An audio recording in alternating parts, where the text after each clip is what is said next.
hands. Beat to quarters.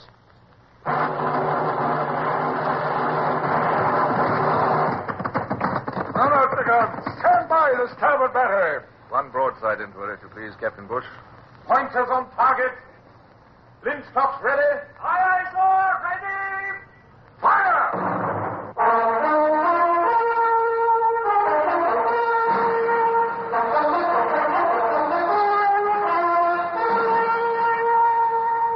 Presenting Michael Redgrave as C.S. Forrester's indomitable man of the sea, Horatio Hornblower.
After so many years, I still feel a sense of shame at my temporary dependence on the mad Don Julian, who believed himself a divine being and above the laws of men.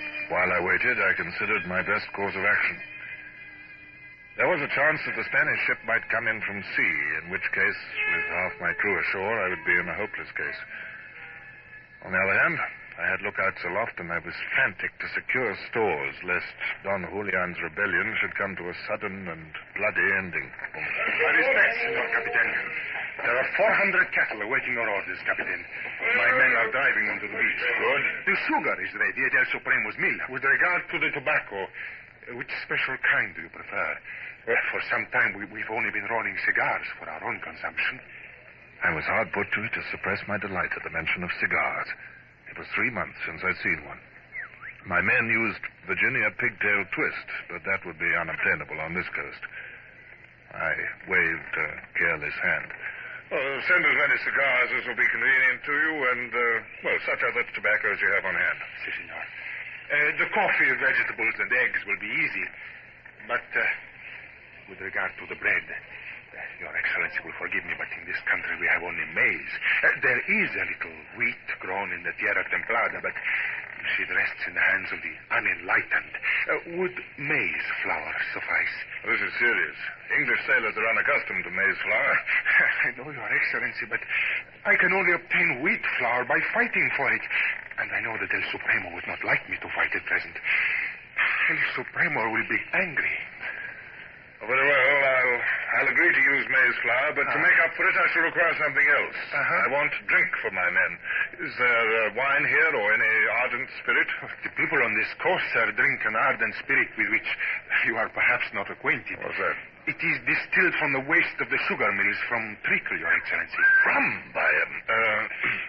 Yes, senor. Would that be of any use to you? I shall accept it in lieu of anything better. In fact, of course, my heart was leaping with joy. It would appear a miracle to my officers that I should conjure rum and tobacco from this volcano-ridden coast. Thank you, senor. And shall we begin to slaughter the cattle now? This was a decision I'd been postponing ever since I'd heard of the arrival of the cattle. I tested the sea breeze. It was not nearly so strong as yesterday, and the weaker the breeze, the less chance of the Natividad coming in to interrupt the revictualling. I took the plunge. Very well, senor. We will start now.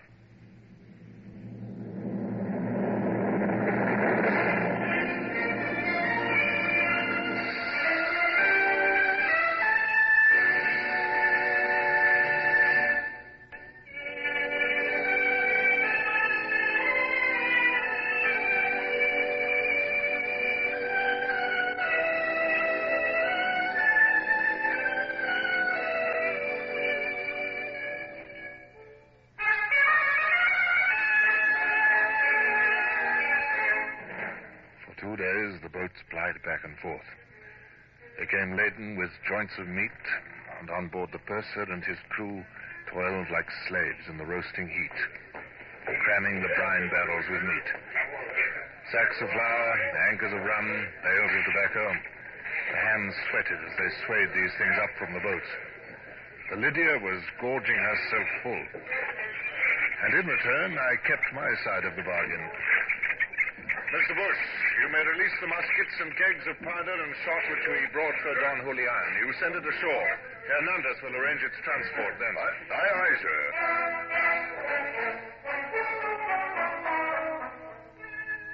And then, on the second evening, as I walked the quarterdeck looking forward to my dinner of roast fowl, and reveling in the thought that I was now free of the land for another 6 months, if necessary, I heard a sound from the shore which filled me with horror. You put those muskets down! Put it down! Mr. Galbraith! You're in command here. What's the meaning of this? Sir, I don't exactly know. They've been torturing a poor devil up there, sir. Lashed into a spar and left him to die of thirst. Silence! Galbraith, I address you. I don't know how it began, sir. The party came running back from up there. They had Smith with them, wounded. He's dead now. Yeah, if another man speaks without orders, I'll have him in irons. Mr. Galbraith. I saw they were going to attack us, sir. I had the Marines fire. Oh, did you? I'll speak to you later, Mr. Galbraith. You, Jenkins. You, Poole. What were you doing up there? You knew the order that no one was to go beyond the creek? Tomorrow morning, I'll show you what orders mean. As I spoke, I heard a horse galloping up. It was Hernandez, riding as fast as he could. As Hernandez slid from his horse, I turned on him. Did El Supremo give orders for this attack on my men? No, Capitan. I think he will not be too pleased with you when I tell him of it. Your men tried to release a man condemned to death. That does not permit your men to kill mine. The inhabitants are angry and discontented. The whole country has been swept to find food for you. The criminal was condemned to death for driving his pigs into the country so that they should not be given to you. It was a delicate situation. I was anxious to be conciliatory if I could do so without angering my men. And I was about to lead Hernandez aside and soften my tone when... A ship is coming. Natividad. Your Excellency, this man has been watched from the mountain. Yes? From there he could see the sails of a ship coming towards the bay. He says he has often seen the Natividad and is sure it is the same ship. How far off is she? Aquí vemos sin ti, a lo menos. He says a long way, 7 leagues or more. She's coming from the direction of Panama. Mr. Galbraith? Sir? Get your men aboard with all expedition. My compliments to Lieutenant Bush and desire him to clear for action and beat hands to quarters. Aye, aye, sir.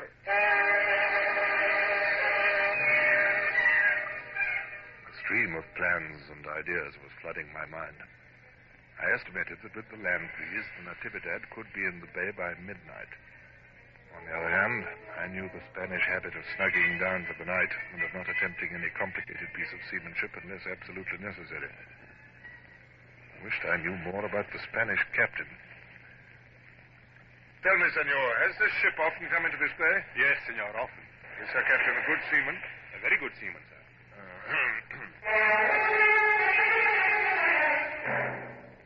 A landsman's opinion of seamanship was not worth much, but still, it was an indication.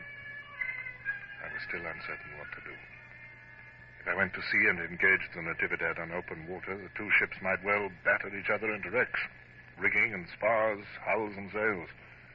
I should suffer casualties which I could not replace here in the Pacific. I should expend priceless ammunition. Yet if I stayed in the bay and the plan I had in mind did not succeed, I should have to beat my way out of the bay against the breeze in the morning, presenting the Spaniard with every advantage. The Natividad's size and superiority of guns were already such as to make the outcome of such a battle hazardous. Yet the possible gains of remaining in the bay were so enormous that I took my decision. I would run the risk.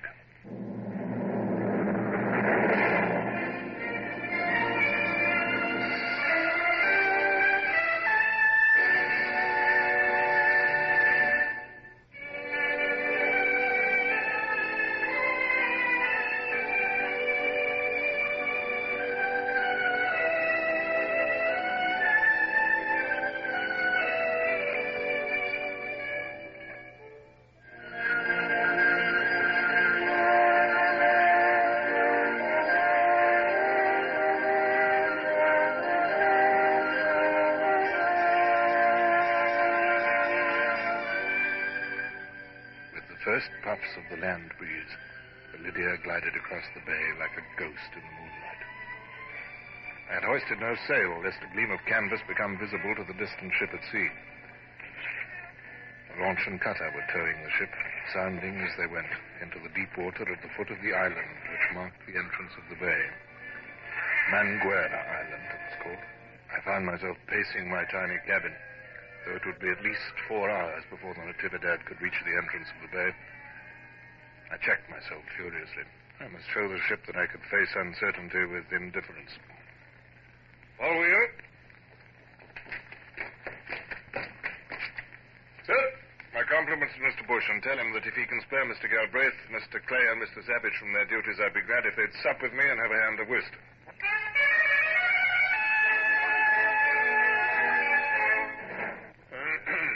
I think, gentlemen, it's almost time we went on deck. Yes, sir. The rubber would not be over if Mr. Savage had paid attention to the score. At the 8th trick, he should have played his ace of hearts instead of risking the finesse.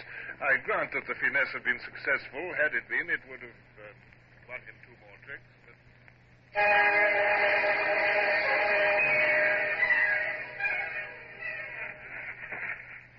Is that you, sir? Yes, Mr. Bush. Is all well? It's infernally dark. Yes, sir, but you can see her when your eyes get used to it. She's still heading for the bay. Everyone's at his post, sir. From now until the last moment, everything must be done with as much silence as possible. Send the hands aloft ready to set sail. Aye, aye, sir. Bosun, hands aloft. Quietly if you value your life.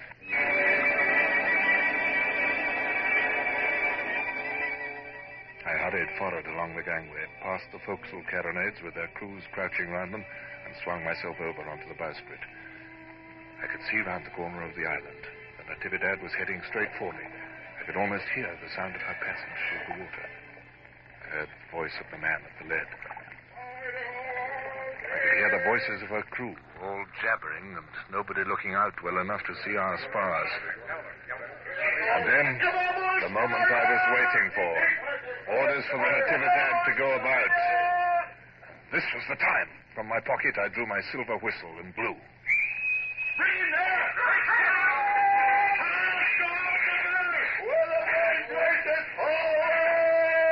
I raced aft again as the Lydia surged forward. Steady! Steady it is, sir. Port a little. Port a little, sir. More. Right, sir. Port, sir. Hard to starboard. Hard to starboard, here, sir. The Natividad had no time to gather way upon her new course before we came leaping out of the blackness and rasped alongside her. Months of drill bore fruit in that moment.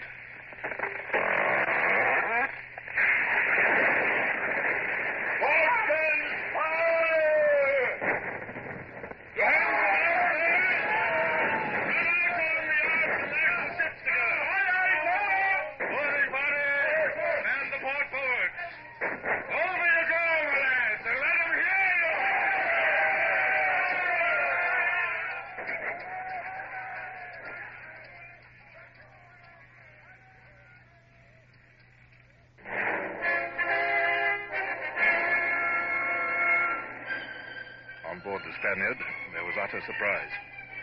One moment all hands had been engrossed with the work of the ship, with no enemy nearer than 4,000 miles away, seemingly. The next minute, our ship had come crashing out of the darkness. The night had been torn to shreds with the flare of guns. On every hand, men were struck down by hurtling shot, and now an armed host, yelling like fiends from the pit, poured aboard. The most disciplined crew could hardly have stood the shock. Yet some of the officers were hardy souls. They drew their swords and made a stand.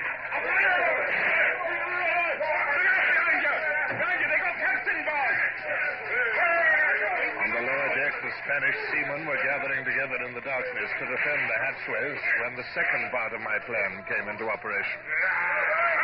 The 2 boats full of men, which I dispatched before we engaged, had prized open the lower deck ports of the Spaniards' port side, and now they came swarming in, the utter demoralization of the defenders.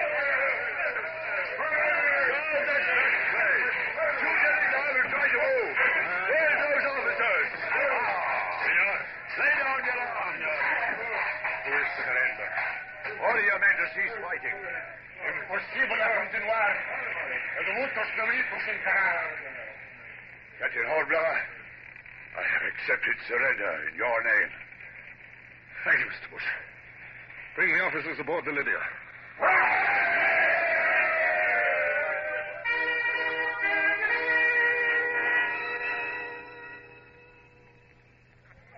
Men were happy. They would each get at least 25 guineas as their share of prize money for the Natividad. They were already spending it in imagination.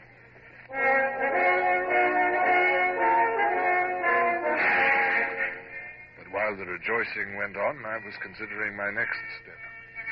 The immediately pressing problem was what to do with the Natividad, and especially its crew.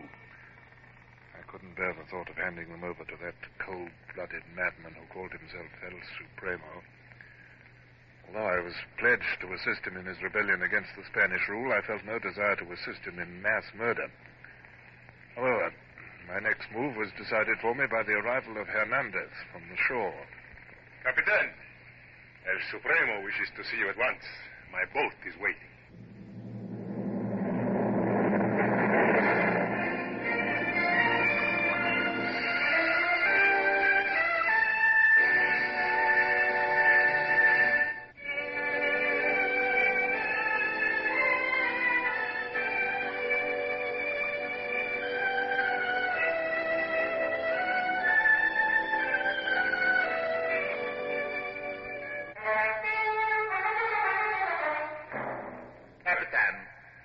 Human beings, in addressing me, do not use the expression senor.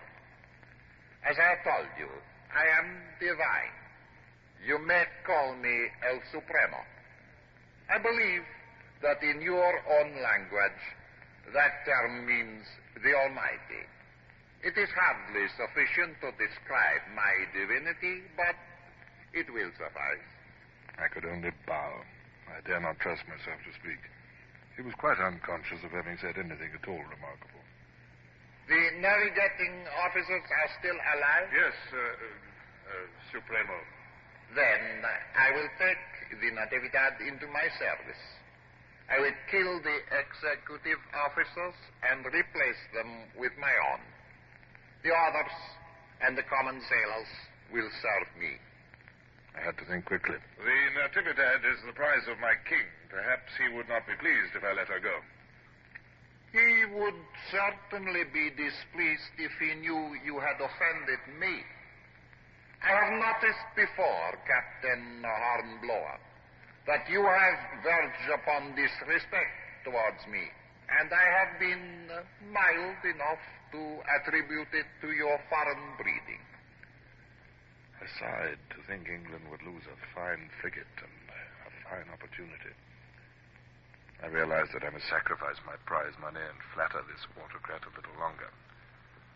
But I was determined to preserve my prisoners' lives.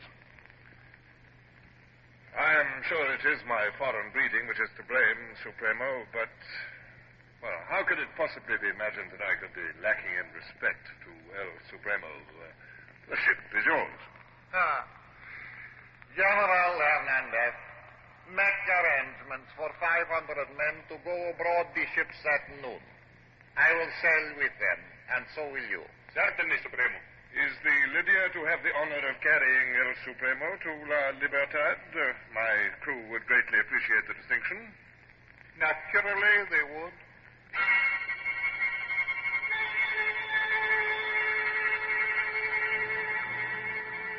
So I left the great Don Julian and hurried back down the mountain. Once I had him aboard the Lydia, I was confident of being able to deal with him more easily. My officers were waiting to receive me when I rowed out to the ship. Mr. Bush, sir, kindly instruct my steward to put out my best uniform and make ready the after cabin for a state dinner for 8 people at 6 bells. Aye, aye, sir. In case your guests should require a salute, sir, may I ask their rank?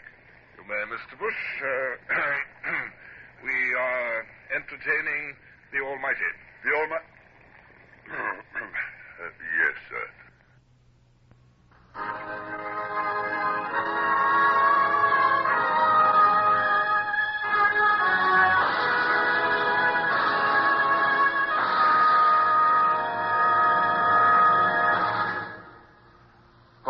Horatio Hornblower, starring Michael Redgrave, is based on the novels by C.S. Forrester. Music composed and conducted by Sidney Torch. Produced by Harry Allen Towers.